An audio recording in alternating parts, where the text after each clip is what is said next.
sala ndeti ogamani prix de la pesi biso ya soso boke na ba maison mususu botali ba prix na bango ba soso bokomona ndenge ezaleli ata sikoyo nde boya boke na ba prix mususu cher akosakana te toyebi te soki kaka TV eza kaka na ogamani mpe na biso bamama chambre froide. Pain Victoire dans la commune de Lingwala et Mino Congo Ngaliema ont constitué les deux dernières étapes de cette visite d'inspection. Beaucoup de vagues, dans un sens comme dans un autre. Et vous avez suivi des accusations de toute nature indiquant que la TVA a amené l'augmentation des prix. Pour que vous puissiez écouter la façon dont la TVA est appliquée, pour que vous puissiez entendre de la voix de ceux qui vendent en dernier lieu le pain, la tomate, l'impiodi, les poulets, quel est l'impact de la TVA. Pour les 2 dernières semaines, effectivement, les prix sont en train de baisser parce que les taux d'inflation nationaux pour les 2 dernières semaines sont négatifs. Gouvernement et d'autres parties impliquées s'activent à faire respecter la TVA qui, en principe, ne doit pas être superposée à l'ICA. Des mesures disciplinaires ont été déjà prises, supermarchés et autres boutiques ont été tout simplement scellés, en attendant les principes de la révision de la loi budgétaire de la rentrée parlementaire prochaine. Il y a des éléments dans la concession. La première journée de cet atelier était en grande partie pédagogique pour ces experts de l'Union africaine qui pendant 3 jours vont devoir expliquer tous les aspects financiers que doit contenir un projet de grande envergure comme celui d'Inga. Objectif, contribuer au développement des compétences nécessaires en matière de projets hydro-privés au ministère de l'énergie de la RDC, de même qu'à d'autres ministères également impliqués dans la réalisation du projet Inga. Un projet très ambitieux qui pourra in fine profiter non seulement à la RDC, mais aussi l'Afrique tout entière au regard de son utilité dans le domaine surtout industriel. Dans le cadre de sa stratégie de promotion de l'hydroélectricité dénommée Initiative Hydro 2020, l'Union africaine compte s'investir dans les projets tels que Kakobola, Katende, déjà en cours de matérialisation en RDC.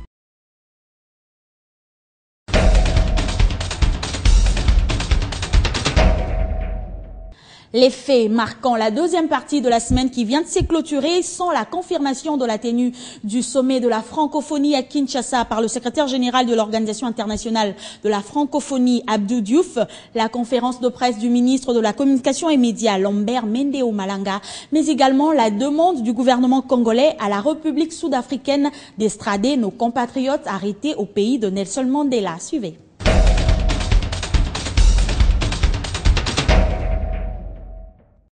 C'est ce jeudi que le gouvernement provincial du Katanga a lancé officiellement le travaux d'élargissement de la route Likasi dans son tronçon situé entre l'aéroport de Lubumbashi et l'entrée de la ville. Au total, 5 km seront réhabilités, asphaltés par la société Safricas qui est déjà à pied d'œuvre depuis cet après-midi. Cette autoroute aura un gabarit de 3 x 3 bandes, de quoi faciliter le trafic à la population de Lubumbashi. Par cette initiative, le gouvernement provincial vise à amoindrir les cas d'accidents devenir réguliers sur ces tronçons routiers. Il s'agira aussi de mettre des méthodes et des stratégies permettant que le trafic routier soit praticable et fluide sur ces tronçons de la ville de Lubumbashi. Depuis Lubumbashi, Guy Chungu, de l'E50. Nous savons qu'il y a nos compatriotes qui ont été déférés devant les cours des tribunaux de la République sud-africaine en rapport avec les dégâts causés sur le sol sud-africain par rapport à la situation de nos élections. Et jusqu'hier, on en a libéré une bonne dizaine. Les autres, je crois 5 ou 6, devaient encore continuer à passer devant les tribunaux, la justice sud-africaine pour répondre de leurs actes. La présomption d'innocence, c'est une règle d'or en droit, en justice. Donc ça signifie jusqu'à ce que leur culpabilité ne peut être établie après bien sûr un jugement équitable.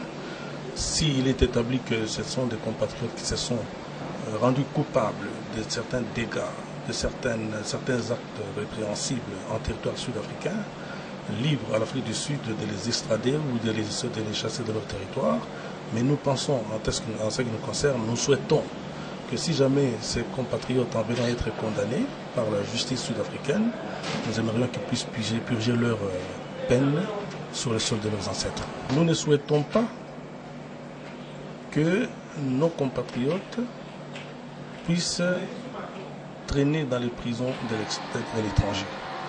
Je crois que nous devons d'élever notre niveau de nationalisme pour qu'aucun fils du territoire, aucun fils du pays, quoi qu'il ait commis comme dégâts, comme bêtises à l'extérieur, ne puisse pas traîner dans les prisons étrangères.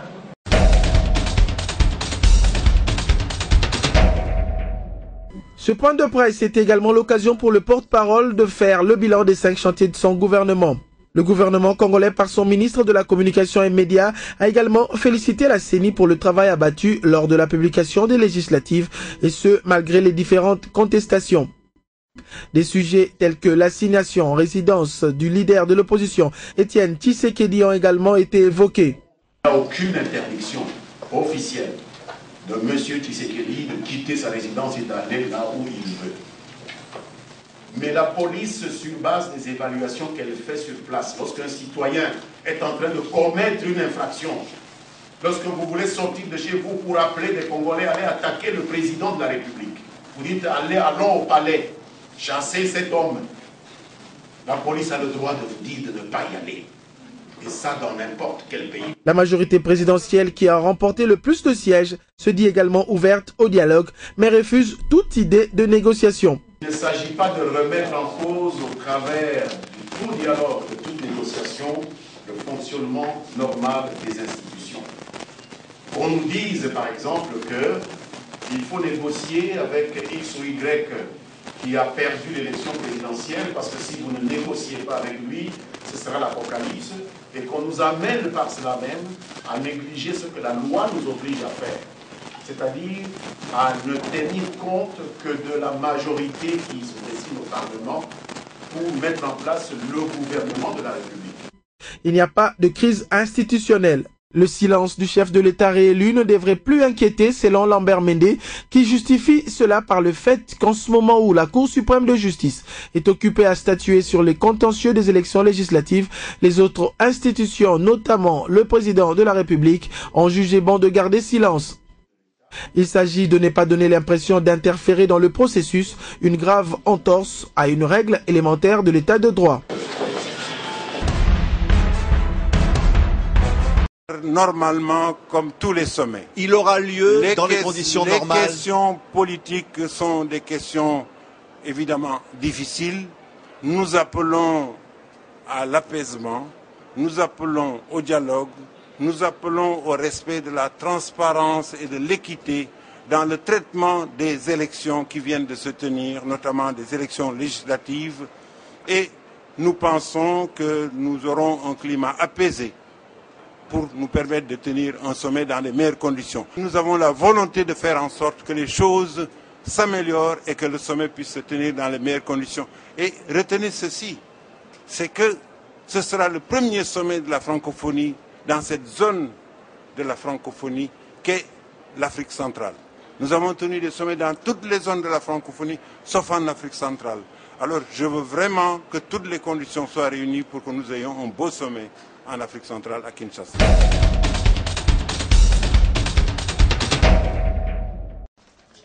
Ce projet d'1 milliard de dollars américains porte sur la construction de 3 immeubles administratifs qui devront abriter le cabinet du vice-premier ministre, du vice-ministre, des services centraux des 4 secrétariats généraux.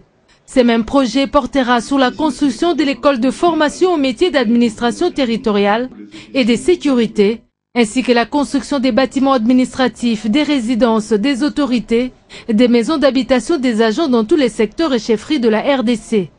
Il nous a manqué la volonté politique de cette volonté politique, elle existe aujourd'hui avec Joseph Kabila Kabange comme président de la République. Ce ne sont pas les moyens qui manquent. Et ce pays a connu une relative stabilité dans les années qui vont de 65 jusqu'en 90. On avait tous les moyens pour pouvoir en faire un pays émergent, mais on ne l'a pas fait. La volonté politique a fait défaut. Et ce que nous faisons ici, c'est parce que nous sommes sous l'autorité de quelqu'un qui voudrait que ce pays devienne un grand pays au cœur de l'Afrique et dans les concerts des nations. Steven Richards, président de Parker Design International, s'est dit prêt à commencer cette collaboration avec la RDC. En tant qu'entreprise américaine, nous sommes contents d'être ici. Nous sommes contents de faire part à la reconstruction de ce grand pays. Et nous sommes prêts à commencer avec la collaboration. Nous sommes convaincus que le pays est grand, mais avec une meilleure planification et en travaillant ensemble avec les Congolais, je crois que rien n'est grand. Pour une durée de 5 ans, la construction de toutes ces infrastructures permettra le rétablissement de l'autorité de l'État, surtout au niveau des secteurs et des chefferies, et assurera ainsi la visibilité de l'action gouvernementale au niveau de la base. Constituant la majorité au Parlement après les élections, les chefs des partis politiques de la majorité présidentielle se sont retrouvés à l'hôtel Vénus. Objectif, c'est concerter pour l'harmonie de ses membres et se prévenir sur la ligne politique à suivre en rapport avec les contentieux électoraux. Aubin Minakou, secrétaire général de la majorité présidentielle, privilégie le dialogue au sein de sa famille politique. En tant que secrétaire général, j'ai estimé qu'il était opportun de pouvoir réunir les partis politiques de la majorité présidentielle qui disposent d'au moins un député. Et nous en avons une bonne cinquantaine.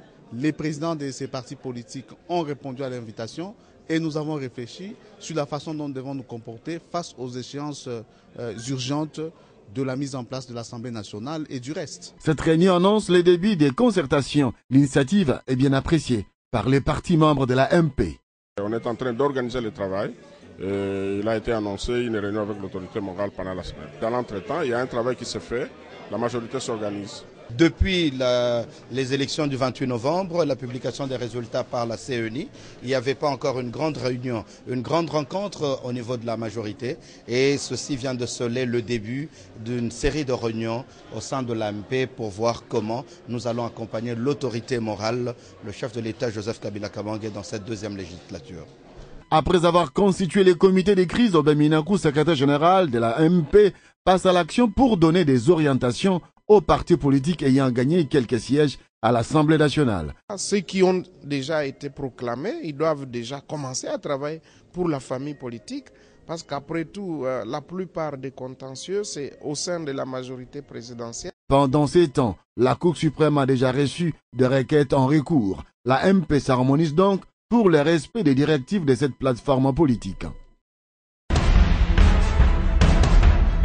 leçons sont bonnes pour la simple raison que les gens qui étaient concernés par les scellés, ils ont bien retenu la leçon, la pédagogie que leur a communiqué le ministre de l'économie nationale, l'excellence Darouézi.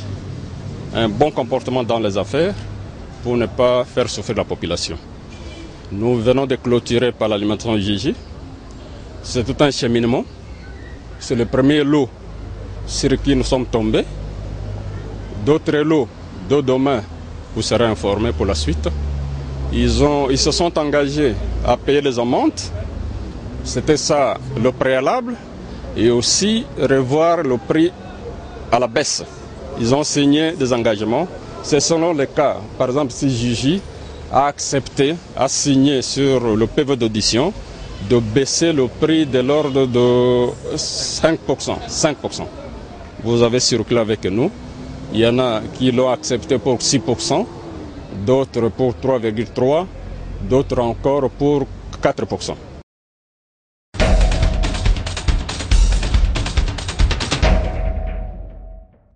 Ainsi prend fin cette rétrospective. Très bonne suite de programme sur Télé 50.